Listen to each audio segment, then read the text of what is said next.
Welcome to the REACH Conflict Resolution video. Life changes, such as caring for your loved one, can bring conflict. We each have a unique set of wants, needs, ideas, and perspectives.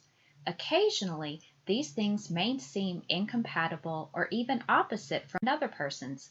We may disagree about what happened, what should happen, what was said or unsaid, what was intended or unintended, or what is true or untrue.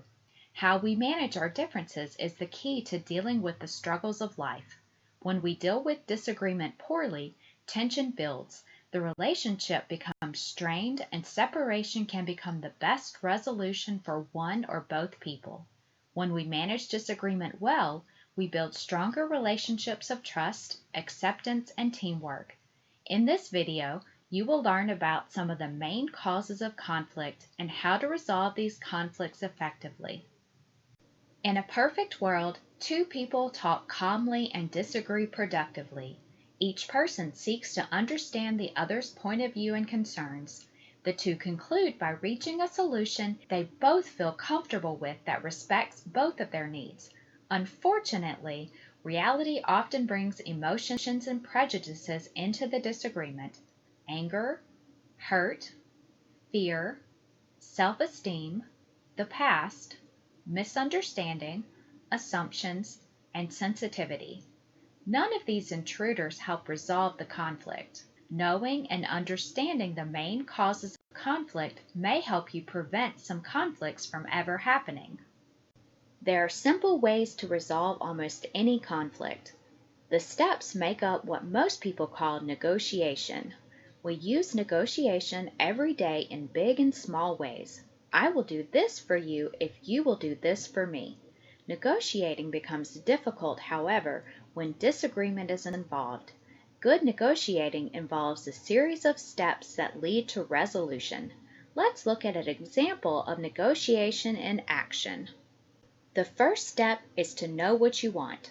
This sounds easy, but it may not be. Think of what result you want from the negotiation, but know that it may be reached in a way that you haven't thought of. Don't focus on what went wrong or is wrong. Focus on what a positive outcome would look like for you. Finish this sentence. What I want is... Step 2. State the issue clearly. Vague complaints are difficult to address, so be clear and specific. Focus on an action or event that caused the conflict. The conflict may be practical or emotional. Make sure that when you are stating what you want, that you are not only clear but also specific. Focus on behaviors or actions you want, not a change in the personality or perspective of the other person. You can see the results of a clear, specific request in conflict resolution. Step 3. Invite the other person to share his or her point of view. Be polite. After stating what is specifically wrong and what you want, let the other person talk without interrupting them. Step 4. Try to understand the other person's point of view. As you listen, try to see the problem through the other person's eyes. The opposing viewpoint can make sense to you even if you don't agree with it. What were their thoughts, feelings? What did they experience that is different from your experience? Step 5. Propose specific solutions and invite the other person to propose solutions too. Be creative if necessary. Listen openly. The idea is not to win, but to come up with ideas to resolve the conflict. Ask the other person for ideas. You may like one of theirs. If you don't, offer some ideas you believe respects the needs of both of you.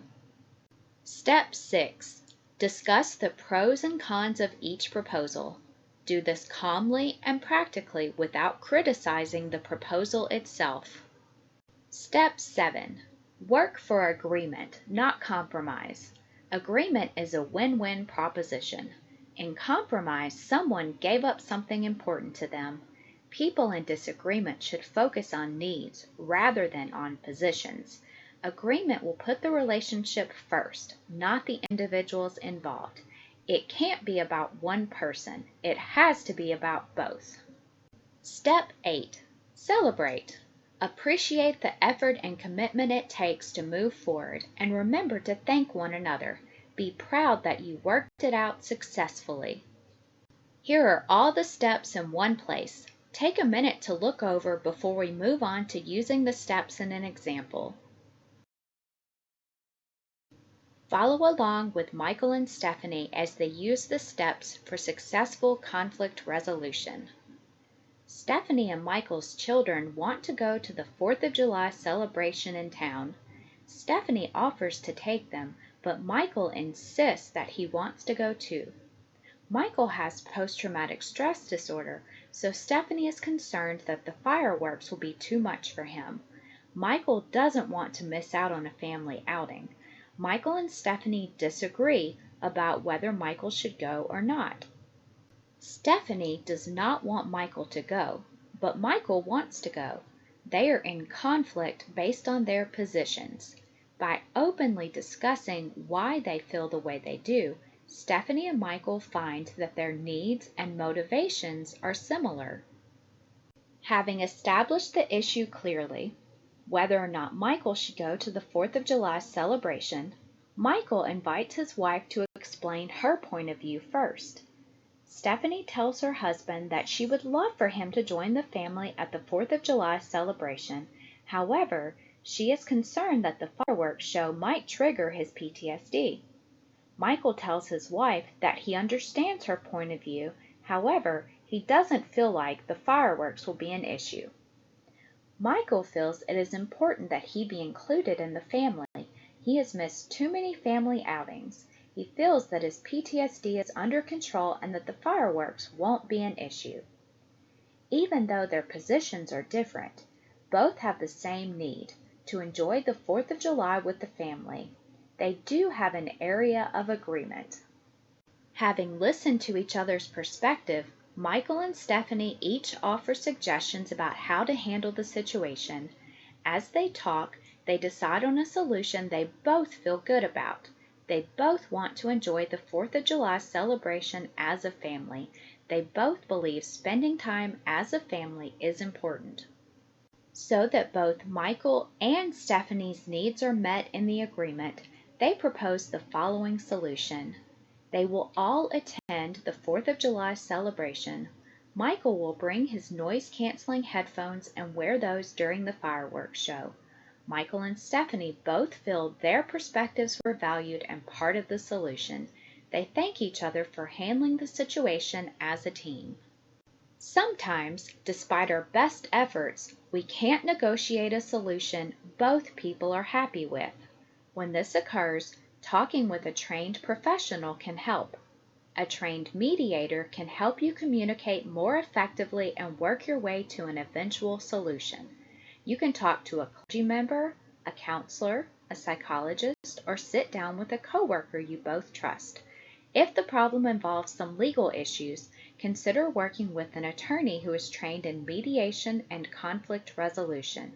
It can be difficult to be objective when emotions are involved, and sometimes an outsider can see a solution much more easily.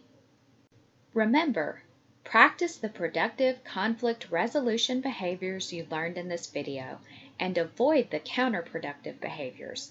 Consider conflict resolution to be a negotiation, not a competition. If a conflict cannot be resolved, despite your best efforts, locate a professional who can help you.